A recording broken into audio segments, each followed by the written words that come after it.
All right, let's continue through the tiers and talk about the newest Wander. Yeah. Now there were 2 new episodes, Yes. 2 11-minute things. The first one, The hero. the hero. No, yes, the that's what it was legend. called. Oh, The hero was a different one. This one's called The Oh. Legend.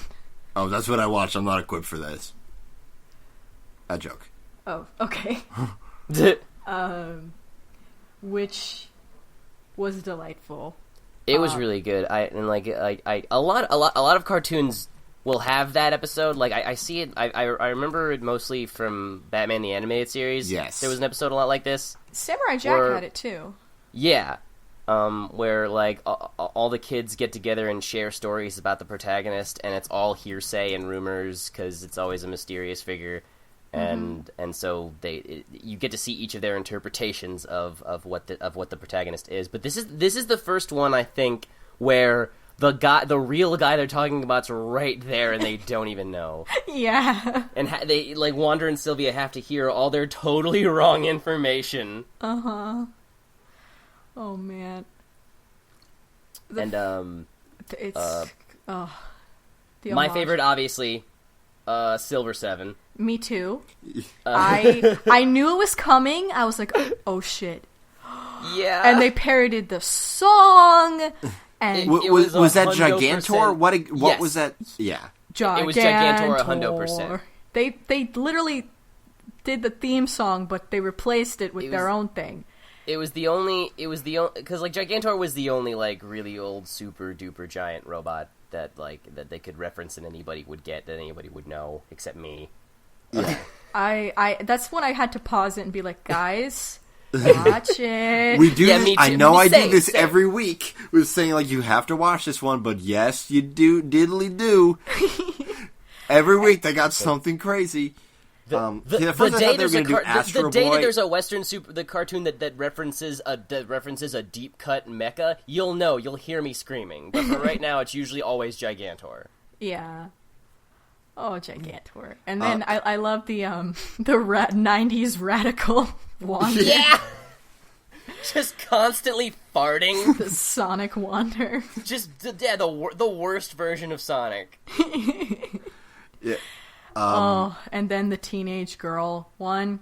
I was a little confused to what she was referencing because everything that was coming out of her mouth sounds like I know what she's talking about. But the art style they used was that Adventure Time? What was that? No, the art style was illustrated by Noelle Stevenson. Yeah, it was so cute. Yeah, I mean, it's just her I feel cartoon, like which is adorable. She is, in terms of quality of art, probably my favorite cartoonist ever. Well, I was just her art curious is if it was. amazing. It was. Yeah. I was just wanting to know if it was citing anything in particular. I think the it's other just ones that were. general teenage fandom mentality to make everything really drama and angsty, even if it doesn't call for it. The feels. Yeah, the feel. Yeah, they as actually soon said as that she on said the TV. feels, I was like, here we fucking go. Oh, man, I better call Nikki to make sure he didn't get any kidney stones. Don't worry, I get it. But apparently all of the little other Wander people were the writers of the show, personified as Wanders. It was really cute. Yeah, I want to know who illustrated the other stuff, because I get the impression that it was kind of led by one person each. Well, I mean, the Stevenson one, that was an animatic. There was very little animation to that. Yeah. Even less than the Gigantor one, which was crazy. The best goof in the Gigantor one is when Silver 7 is landing and you can see the bottom of the cell. Oh my god, yes. Yes. Or how the battle scene was so quick. Is Silver 7 a reference to anything specifically? No, 'Cause, not that I know of. It's just It the just only sort of reason sounds why I like was- Sylvia. I got that, but the 7 thing, because I know in Beautiful Joe they got their own giant robot, which is a Six Machine. It's first it's a Six Machine, and then as a jet plane, and then it turns into a giant mech, which is a Six Machine. And I was, obviously everything in that show is a reference to Super Sentai and maybe some other stuff in there. Because mostly that's just your typical super robot naming convention is a really cool word and a number that means absolutely nothing. You know? Okay. So it's a general the original thing. That's why I come to you. Gigantor's original name was Tetsujin 28 Go. Yeah. 28. It's too many. Yeah. So there you go. And then the second part was the hater-centric episode. Bad Neighbors. Really good. Oh my god. The places they go in the show just are never-endingly delightful. Yeah, they just pick this entire planet of suburbia, which realistically sounds like the darkest place to live. Like that, I'm not surprised. It's one suburban cul-de-sac. God. Just one. Yeah, I think the implication is that there's like 2 more houses on the quote-unquote dark side of the planet that we don't see. Yeah. Yeah. And the villains have fled here from Lord Dominator. Peepers is trying to formulate a plan of attack, and Lord Hater is trying to basically ignoring his problems and refocusing all his frustrations into this neighbor issue, which manifests as shenanigans. Yeah, sitcom the shenanigans. There's a laugh, complete with canned laughter audience, and sometimes they go like "ooh," yeah, or the "aww." Yeah. The canned reactions other than laughter actually really get me. Yeah. Oh man, and it was funny. Commander Awesome did not die. He is alive and jiggling. Well, we learned that in My Fair Lady. That he was imprisoned. He was in prison. I love Peeper's solution to just throw a better barbecue. Just throw a better barbecue, and I know exactly how. And he throws the perfect suburban 50s barbecue. Tiki torches. Complete with tiki torches. And then Adventure Time came back. Yeah. With a very weird episode. Yeah. I dug it. An episode... This show hasn't been this weird in a long time. Nikki, what about crossover? No. That wasn't weird. That was heavy. That was heavy, but very, very, extremely straightforward, actually, if you use your brain for once. Okay.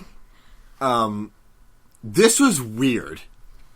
This was, actually storyboarded by one guy. It was Tom Herpich, who's, storyboarded 100 episodes. Yeah, his name's all over the place. Wow. Trying to, he did, the More You Mow duet of episodes. He did, his first one was Freak City. He's been with the show forever. Dang. Yeah, he has.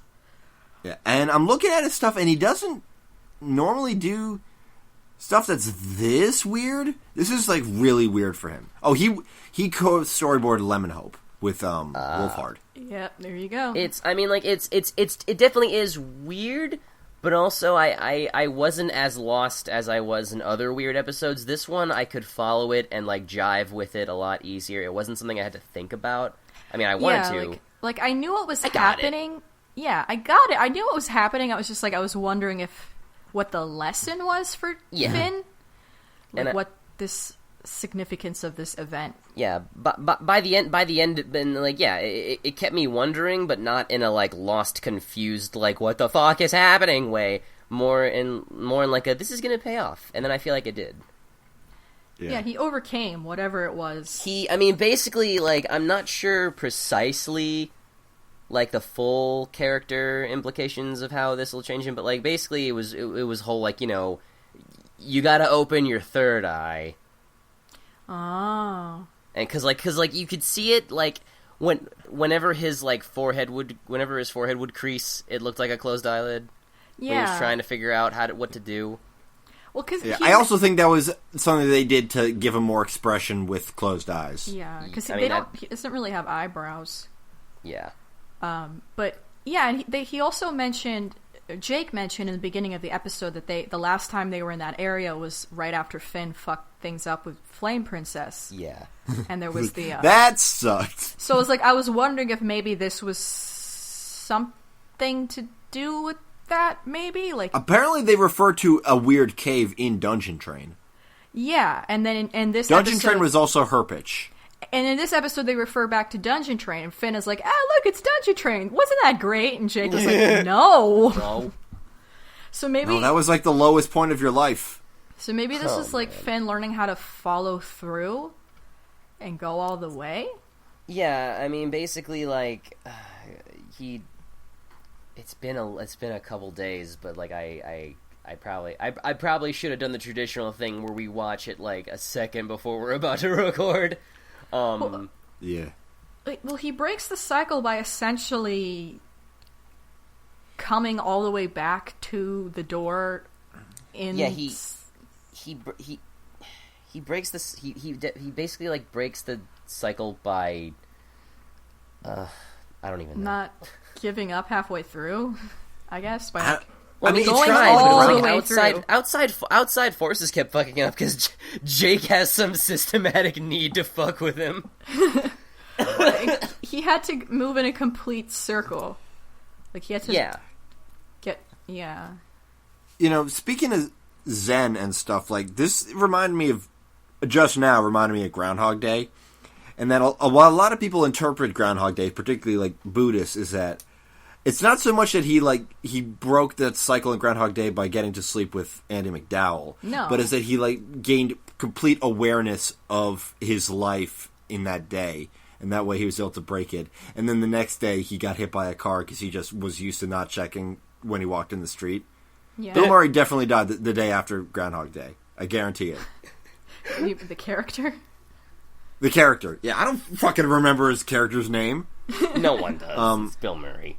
And so this is it. Like, he's got to figure out some kind of solution to a puzzle that has provided him no rules. And every time he fucks up, he's got to start over. Yeah, and I definitely got Groundhog Day vibes from this. I theorize that if he would have did the snowman correctly, the door would have just opened and you would have heard doodle-doo-doodle-doo. Me too. Yeah, I was... I was waiting for that to be the end, but, you know, this show would have done that in season 2. It wouldn't do it now. That's true. Yeah. Like, I was thinking, like, why doesn't Finn just immediately try that? Does he not know what a snowman is? Because there's no people?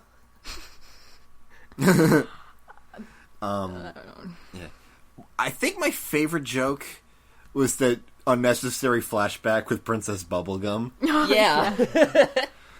What's an egress? Exit, and that's it. Like, the idea of the unnecessary flashback really appeals to me. It's a very strange episode, and I don't think we're totally ready to unpack this one. I mostly liked it just because, like, I feel like it's been a hot minute since we got just a nice Finn-focused episode where he's growing and it's not a weird teen thing. Yeah, like, he was very reasonable throughout this entire experience. Like, he didn't... Like, he wasn't a teen butthead at any point. Yeah, it's about him growing as a person just in general, and not about, like, you gotta settle your dick down! Because your nards are on fire, but we're Cartoon Network, so we're gonna make a whole bunch of weird metaphors so we don't have to say anything about gender. No, his nards were literally on fire. Yeah, exactly. In that dream. Oh, man. God. Oh, apparently, for season 7, Ashley Birch has joined the writing team that makes the outlines. Ooh. Neat. You saw her in Magfest. She backed up Professor Shy Guy and probably did some other shit I didn't see. I think she had a panel. Probably, yeah. She probably had a panel. I think we're back in Adventure Time. Yeah, we got another one on the 12th called Flute Spell. Yeah, they've moved Adventure Time and regular show new episode to Saturdays. Which is weird, but... I guess to make space for the newer shows during the weekday. Okay, the episode after next is called The Thin Yellow Line. Gonna air on March 19th. Story by Casey Green. Whoa. Nice. Dangarang. He's my favorite living man. Yeah, I'm happy Adventure Time's back. There was also a new Clarence and a new Bears, but Nikki was busy, I guess. Yeah, and also we're gonna try to not do like recap everything every week because like sometimes it gets pretty crazy. Yeah, just what we feel like that week. I mean, we should still try to watch them to see what we should recap. Yeah, I watched them. Yeah, they were fun. Yeah, I didn't know they existed. Yeah. The Bears is a slumber party. Or sleep with Chloe. Aww. She stays over. That's good. She's been forever since I've seen her. And then the Clarence... Oh, that's because the show's been on hiatus. And the Clarence was, remember that grody guy during that blind date episode at the restaurant? That Miss Belson? He comes back, and Clarence goes on an adventure with him to get ice cream. And we learn more about this bizarre man. That could be great. It was pretty great. I thought it was pretty great. Oh, I'm glad. Can't wait. Yeah. Alright. So, I guess that's it for recaps for now. We got some shouts. We got 2 really cool pieces of art. Yeah. Just this week. Who did the arts? One was, Awesome Potato Man. Yeah. Other one was...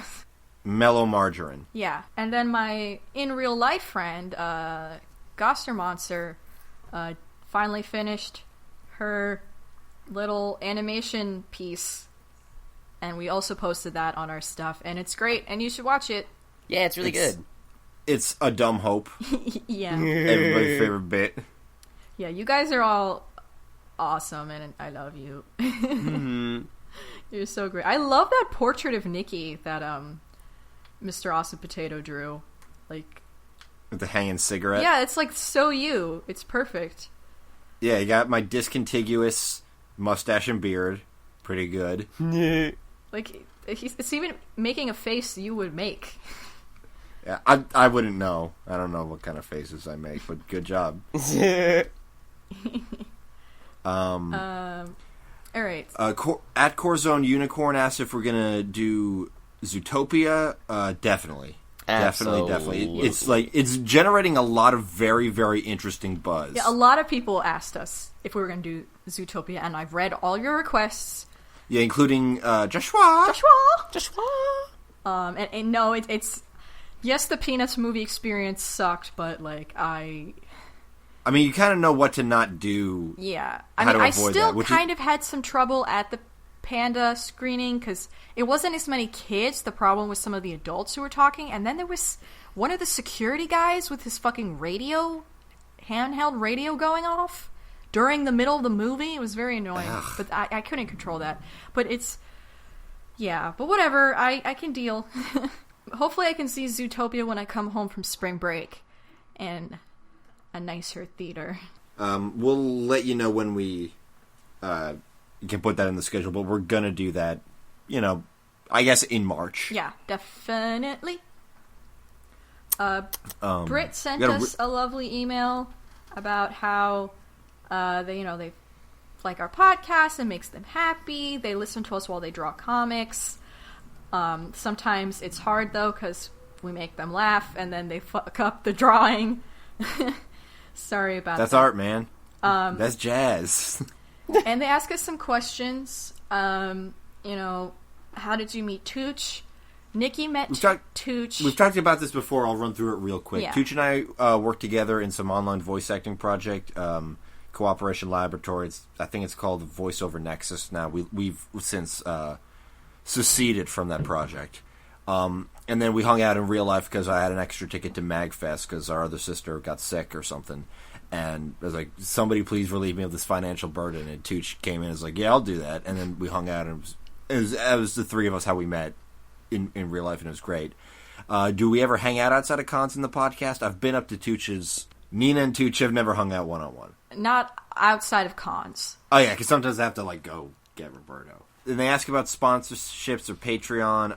Patreon, it's something we have been considering and are looking more into this coming year. Sponsorships, I think they find you. Yeah. Yeah, I'm not sure.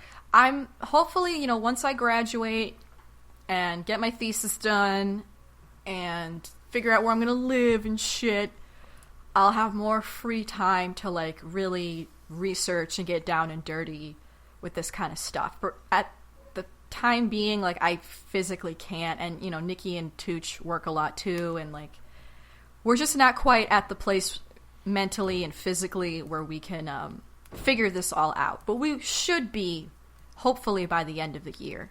Yeah. And I feel like by that point anyway, we'll be at a much better place in terms of like our numbers and the strength of the show itself, because we're still fairly new and growing. So I don't want to do anything too early, or it'll fall flat on our ass. Yeah. Oh, also worth noting, because our YouTube has caught up, which has all been Tooch. Tooch is also taking over editing primarily. Like, there are going to be weeks I still have to do it. Because he's a superhero. Yeah, he's better at doing this shit quickly than I am. So we're going to get more regular releases. Yeah. Which is great. Right now, honestly, the YouTube's moving at way too breakneck of a speed, but that's only because if I tried to make... it was a burden you were trying to get rid of. Yeah. And also because it's like, I don't want people who primarily watch us through YouTube to be super far behind. So like by the end of this month, you'll be right there, ready, and it'll only be a couple videos a week. So it'll be normalized really soon, because a couple people have been complaining that like, you guys, these are too many videos. It's like, I'm sorry, I gotta get this out of the way. Yeah, and I also think I know there's a lot of people on YouTube. Guys, if you're listening to this on YouTube, we have a podcast that comes out once a week. Like, that's what we do. And people also, have expressed, like, we've had some very nice comments, like, it's fucking whack how few likes and comments and views you get. It's like, I agree, but we're doing okay over here. Yeah, no, like, you don't have to worry about us. We're doing better than I thought we would be at this point. That's just, like, something else that we can do, and we get, like, maybe a couple of bucks out of it. But you could, like, tell all your friends. And their friends. Yeah, I know there's some, like, people... I think teens don't listen to podcasts, they only do YouTube. Maybe. That sounds like it could be true. I don't know, man.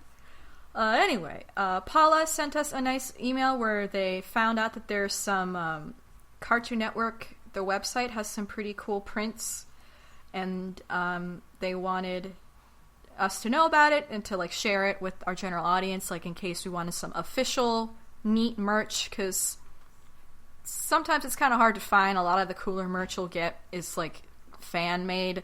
Yeah, and that doesn't directly support the show, so it's always nice when there's actual decent merch that you can get. A lot of Steven Universe stuff. It's mostly Steven Universe and then a good amount of Adventure Time and a couple Uncle Grandpa. Yeah. I think one Uncle Grandpa. And they said that they just finished season 1 of Mystery Inc. because of us. So, you're in for a treat. Buckle the fuck up. Thank you very much. At To My Time Bomb asked us if we're going to do an Invader Zim episode. We sort of put it off. We might, maybe, eventually.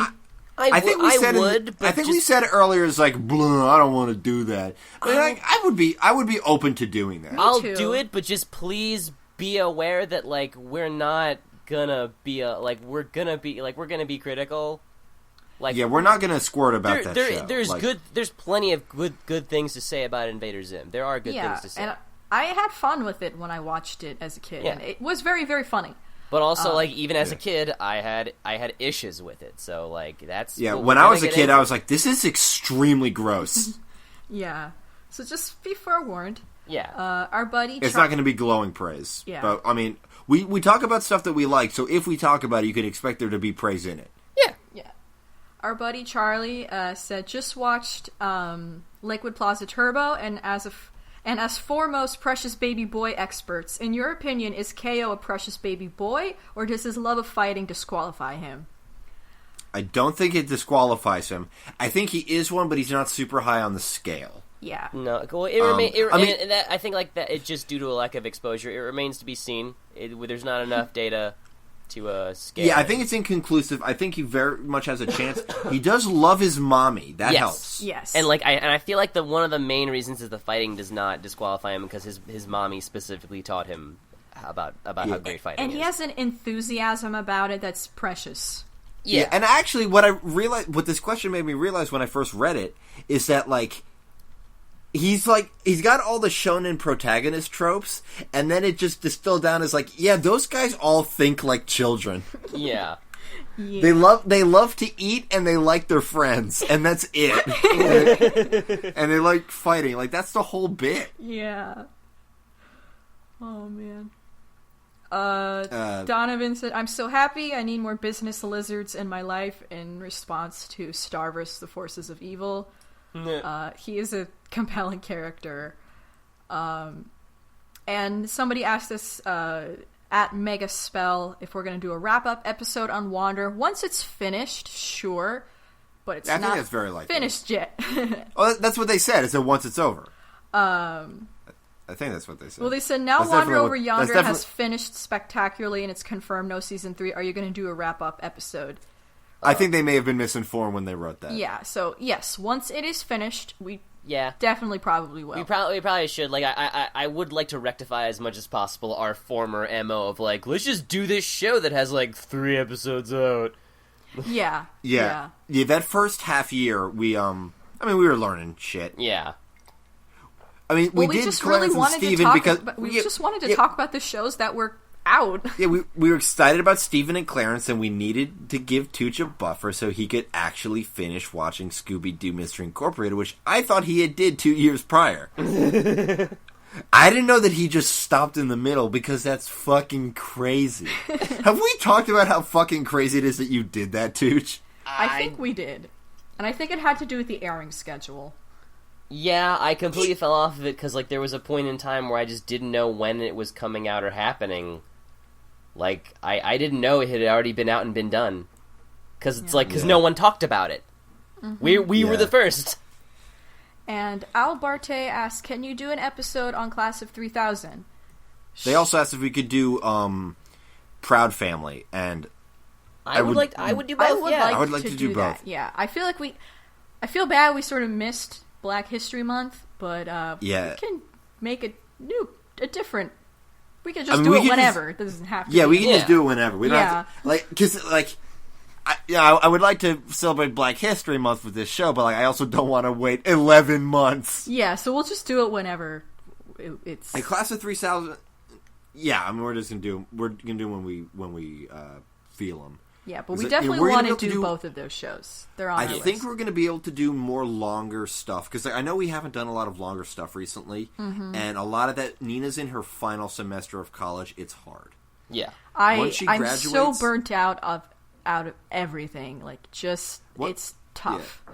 Once she graduates, we'll have the opportunity to do longer stuff again because there's a lot of stuff we want to do. And actually, next week we are doing something longer because Nina's more readily familiar with it, and that is one of the greatest pieces of television ever created, an absolute paragon of comedy writing, Home Movies. Home Movies. Truly one of the best shows I've ever seen. It's so good. Yeah. Yep. We also we gushed about it last time too, so we're just gonna wait to talk about it until next week. It's all on Hulu. I'll just warn you, it looks like crap. Oh, it's ugly as the devil's asshole. One of my friends, one of our mutual friends, messaged me and was like, "Nina, it looks so bad." And why didn't you he was just like, okay, shock. I guess I'll share this. When I was checking it out on my own, and then I was like, Nina, Lucy, you got to check this out.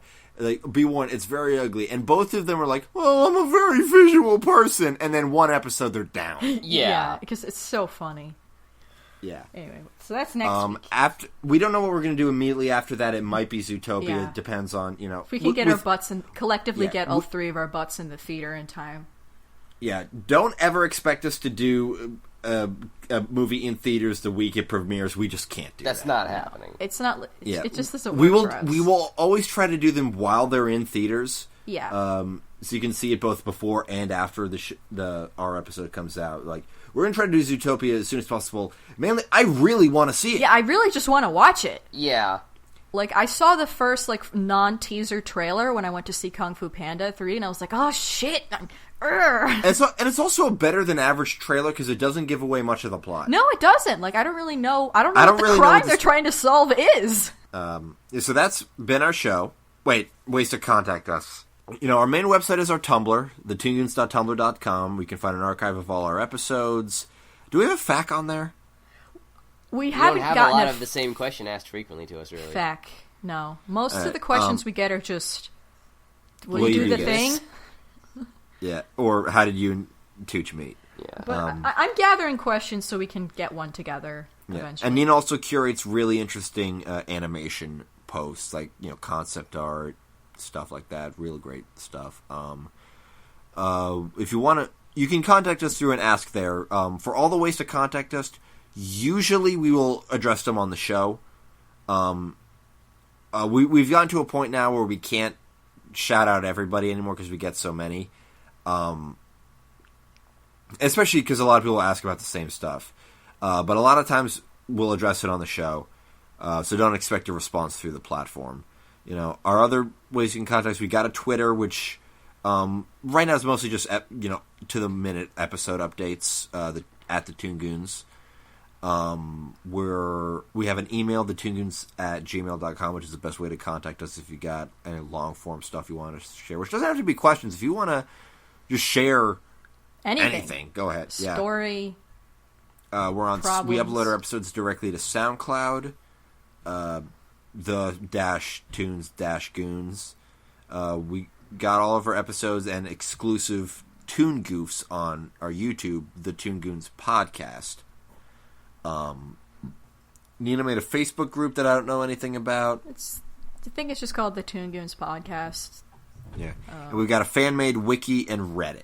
Yeah, and those need some more like attention and curation, because like each of them only has one person like moderating them, basically, more or less, and they could both really use. Yeah, and it's something that ethically we can't do. Yeah. Oh yeah, we're on iTunes, as you probably are listening to this through. I don't fucking know how people listen to podcasts. Tell us, how do you listen to our podcast? We'd like to know. I actually think we would like to know. Yeah. I think that actually seems. That's actually a legitimate. Yeah. If you want to, you know, everybody says this, and it's always a pain in the gooch. But if you can, you know, leave a rating and a review and a subscription on iTunes, it, you know, really does help us out.